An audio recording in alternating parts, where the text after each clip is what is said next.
Okay, I didn't really get the theme, but like some of you, I am old.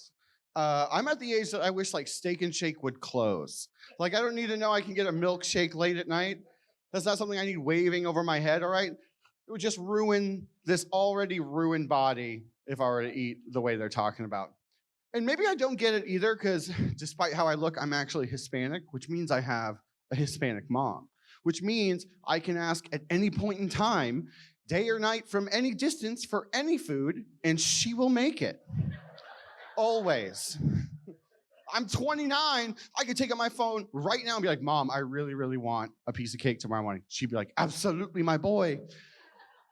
I say that, but that's not how she texts. My mom texts very much. She either texts like an immigrant, if you've ever texted an immigrant, or if you haven't, that's pretty much, she texts like a 14-year-old girlfriend when you're also 14. She'll be like, absolutely, my boy. Salsa dancing lady, lip, lip, lip, heart, heart, heart, space emoji, salsa dancing lady. The point is the cake will be made.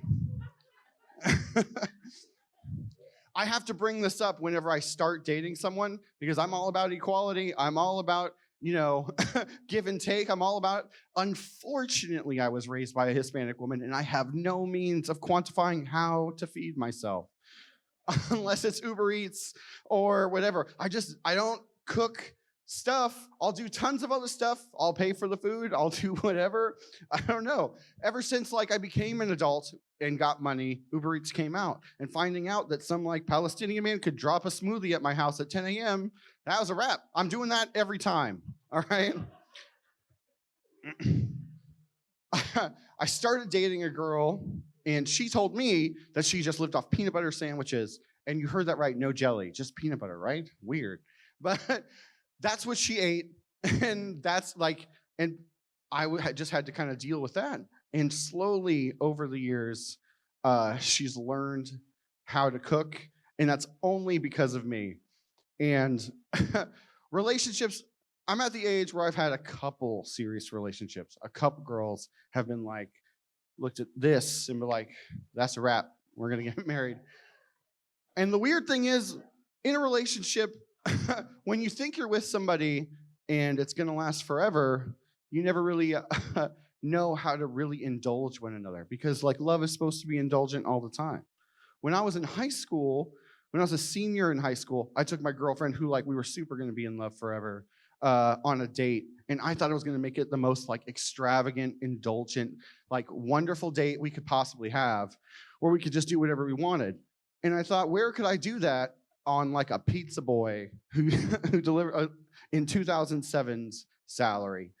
And so we went to this really nice place, Chuck E. Cheese, and I gave us both $5 to play all the games we want and take all the tickets and just get something adorable and make a memory, but also have a while to play and have fun. Because I remember when I was 7, and we didn't have a lot. My mom could give me a handful of quarters and I could go to an arcade and it would be the most extravagant time. It's an equalizer, right? It doesn't matter what kind of family you came from in an arcade. Everything's a quarter. You get to have fun and play whatever you want. I remember when I was young, I used to watch the big kids who would play the serious games that needed a teammate and the gun and you shoot the zombies. And I'd be like, can I help? And they'd be like, yeah, great. And we were equals. It was beautiful. Well, at Chuck E. Cheese, every game was a quarter and you could get tickets and get prizes at the end. This was the same way it was when I was a kid. You would get prizes, you would get tickets, and then there would be people, sages, guarding the toys who would count your tickets and tell you how much you could get. You could get a lollipop, you could get a ring pop, you could get whatever. They were the shopkeepers, of the arcade. I remember when I was 7, I was playing in an arcade, having the time of my life with my brother there, and an older kid came up to me and said, hey, do you want my tickets?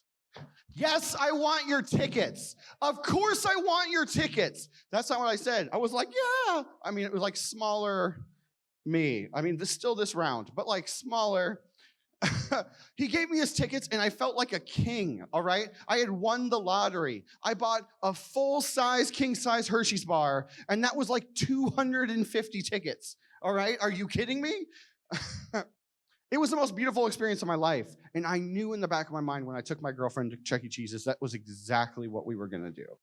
Because I wanted to give that moment to somebody else, right? So we played our games. And at the end, when we had our 71 tickets, I go, babe, we're going to give these tickets to this kid. She goes, no, I want a lollipop. I go, I have human dollars to buy a lollipop later. We're going to make this moment happen. So I walk up to a kid with my 71 tickets in hand, and I go to him and I go, hey, buddy, try not cool, because now I'm the sage, right? I'm like, hey, do you want my tickets? And he was like, no. Why would I want those? And walked off. So I was like, screw that kid. I'm going to go get a lollipop. Only they don't count the tickets anymore. They put them into a machine, and it prints out a receipt. It said star 71 star. But I'm 17, and I'm as confident as I am now, clearly. So I walk up to who is not a sage, but a 16-year-old kid working at a Chuck E. Cheese. And I go, hey, I just put in my tickets, but if you take a look at this receipt, there's something wrong. It says star 71 star. I definitely had 71,000 tickets. She looked down at my receipt and was like, okay, just spend 71,000, that's fine. Just spend 71,000, that's fine. I walked away with a whole game of Monopoly, a $200 Lego set, all the Hershey's bars they had, that little teddy bear that was trendy at the time, where you draw on it and then you wash it. I was the best fucking brother in the world that Christmas. And it was all from being indulgent. Thank you. My name is Chris Thornhill. You guys have been a lot of fun.